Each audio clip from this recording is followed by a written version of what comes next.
Asia's most preferred market. No, it's not Japan, it's India. Yes, you heard that right. India has displaced Japan to become the most preferred market in Asia, according to Bank of America's latest Asia Fund Manager survey. Japan, which held the top spot until now, has slipped to second place. Apparently, Indian stock markets have now emerged as the most preferred investment destination in the Asia Pacific survey, according to a recent fund manager survey conducted by Bank of America Securities. So, how did India emerge as the most preferred investment destination in the Asia Pacific region?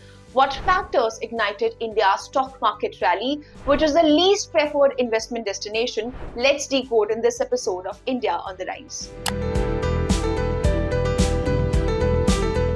According to the survey, a net 42% of fund managers chose India over Japan, which was 39%, China 6%, and Singapore 3%. A total of 109 panelists with $234 billion of assets responded to the survey's regional questions. So what is powering India's market? According to Bank of America, infrastructure and consumption continue to be the primary themes that investors are keenly monitoring.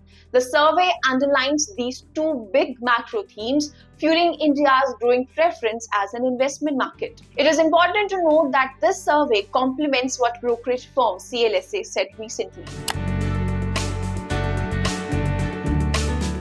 CLSA noted that India had become a relative outperformer and a hiding place for investors in the wake of heightened global trade tensions and India-Pakistan border conflicts. The rise in these fears made India a hiding place and second best performing market since March. However, the brokerage has warned that India's safe haven status is at risk amid easing tensions between US-China and improving geopolitics. Talking about China, the country managed to rise to third position from last month's lowest rank. So which is the least preferred investment destination in Asia? Well, according to the survey, Thailand is currently the least favored investment destination in the Asia region. Overall, outlook on Asian markets is warming up too, with 77% anticipating weakness compared to 89% previously. In the survey, 59% of respondents still expect a weaker global economy. That figure marks a major improvement from last month's bleakest ever 82%. So what is your opinion on Indian stock market? Do share your thoughts with us in the comment section below. For more of such videos, do like, share and subscribe to ET Now Swadesh.